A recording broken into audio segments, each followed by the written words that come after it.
What's good, y'all? Elvis here. Welcome to another episode of Better Barbering. For my new people, Better Barbering is a series that I started where I share tips and tricks that made me a better barber that other people can use to make them better barbers and ideally better people. So on a previous video about my barber school experience, I had someone comment asking me about finding a shop after barber school. Here it is. Today we're talking about how to find the right shop. Okay, first things first, if you're outside of barber school already or you don't have a need of going to barber school, and you're deciding on a shop or a location to cut, assuming that you don't need a license or whatever credential in your state, assuming you handled all the previous requirements you needed.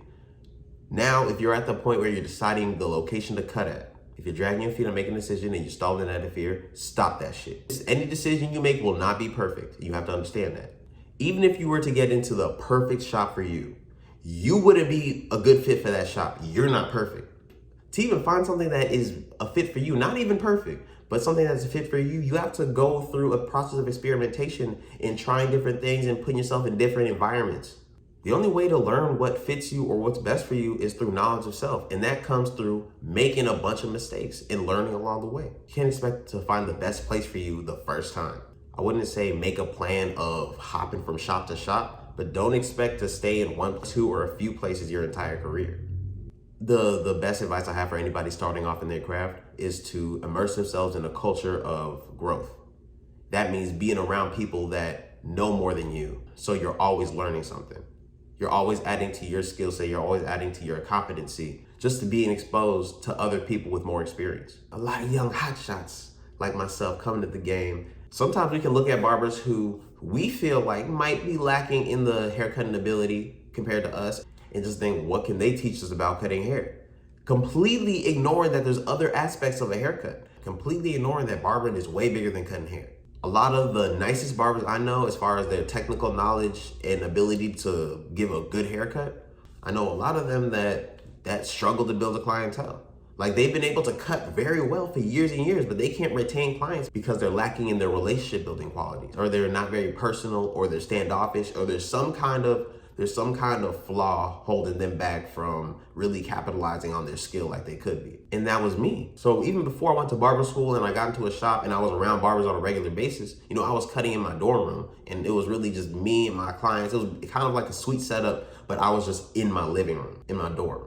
And even before I was around better barbers on a regular basis, I went out of my way to shadow barbers, especially the barbers that I saw with skills that I was lacking. I knew that they could complement or supplement whatever I had to make me more well-rounded. The different things that you should consider when you're picking a shop: location, the environment, I would say the general culture within the shop, just like how the barbers interact with each other as well as how they interact with clients, because that's actually very important. But I do have to say, if you are establishing your business and building your clientele already, a lot of these things will have less of an effect on how you run your business. Because, like, let's say if you don't have a booked out clientele, in some capacity you're gonna rely on walk-ins. So that's gonna affect how you run your business. If you were to come into a new shop with a closed off clientele and you're not doing walk-ins, then it's really, you're just doing what you're doing in that environment. If you're gonna be cutting walk-ins, it's important to understand what the foot traffic is like at your shop. How other barbers run their schedule is important too, because sometimes only a few people handle walk-ins in the shop, and then the rest of them are just strictly off appointments. It really depends shop to shop. Okay, if you're in a shop where everybody doesn't have the same price, there's gonna be some level of discrepancy when it comes to cutting the same clients. If your walk-in price is higher than somebody else's walk-in price, depending on the walk-in, they probably go with the cheaper option. And the vibe of the shop is also very important, because you can easily lose clients based off how your coworkers behave. If your shop is dirty, that's some level of representation of you. Even if your clients understand, like, oh, I don't own the shop, they're like, well, he works there, he has some level of responsibility there. People might not personally hold you accountable or judge you for it, but they pick that up. If you have barbers in your shop that are being like excessively argumentative, sometimes that can make your clients uncomfortable. Some people like their barber and their haircuts, but sometimes it's not enough to overpower an unpleasant experience.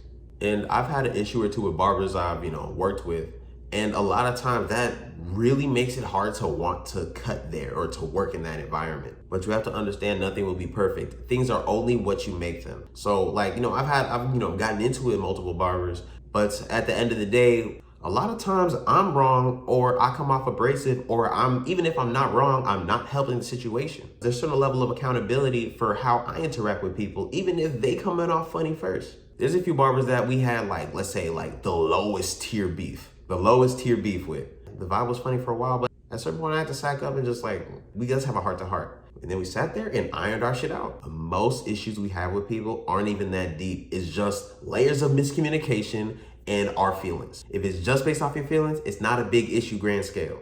Originally at a barber school, I planned on being in a suite instead of a shop. That was basically my setup before I went to barber school. I just like the intimate setup of just me and my clients.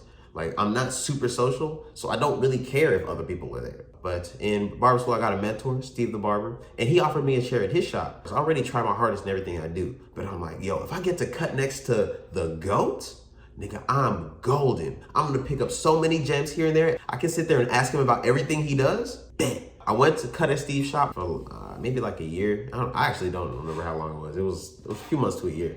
And then COVID happened. And then a little after that, Steve sold the shop. And then we both moved to a different shop, a shop he used to cut at, the shop that I cut at now. Even though I see myself in the suite in the future, I decided that my first few years out of barber school, I want to capitalize on my apprenticeship stage. I want to study under and next to barbers at higher skill than I am, so I can rank up. Yeah, I mean, some of y'all know the shop I cut at now. Shout out Barber Nails and Beyond in Greensboro, North Carolina. Shout out B&B team. Something I also really love about my shop is that there's a bunch of barbers, and with varying levels of social skills and varying levels of haircutting ability. Everybody in there nice, but it's just different tiers. We're different tiers doing different services. So I always get the opportunity to watch somebody be an expert at something that I'm a novice at. So every time I look over at somebody in their process cutting or interacting with their clients, I can pick up some game. They're doing something that I haven't done or I don't do as well. And I feel like that's the most important thing about finding a shop, because you can be who you are wherever you are, but can you be a better version of yourself being in that environment? Does that environment influence you to be a better version of yourself? Or be well-rounded in the places that you're deficient?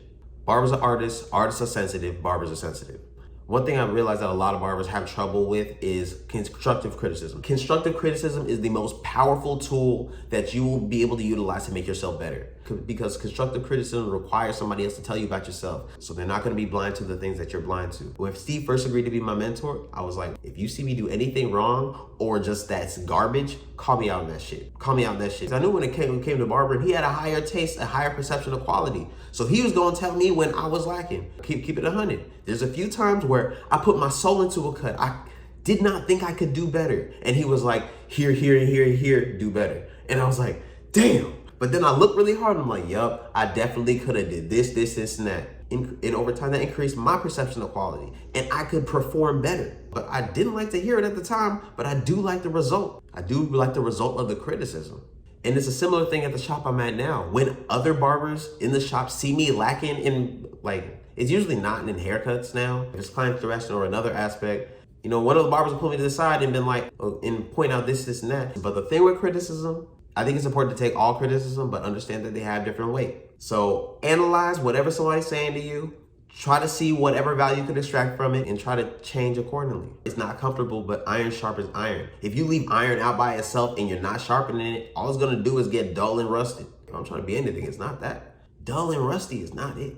So when I first made this video, I thought it was gonna be like a how-to as far as like the steps of finding a shop, but fuck all that, because every shop is not a good fit, but you're gonna find out going to the shop. You're gonna find out what's a good fit for you through the process of going to different shops, but then also ideally, you're gonna grow as a person through every experience at the shop and find out what works better for you. So over time, you're gonna find shops that fit you better, but it's up to you how well you fit in that shop. An older version of me wouldn't fit in at the shop that I'm at now as well. I mean, if the older version of me came into the current opportunity, my options would be to either be who I was and fumble, or become a better version of myself, a better barber, and make the opportunity work and just rise to the occasion. All right, that's all I got to talk about for today. If y'all have any comments, questions, concerns, go ahead and let me know. If you got any value, please go ahead and like and subscribe. If you haven't already, follow me on Instagram at Cuts by Elvis. But till next time, craft over clout, I'm out.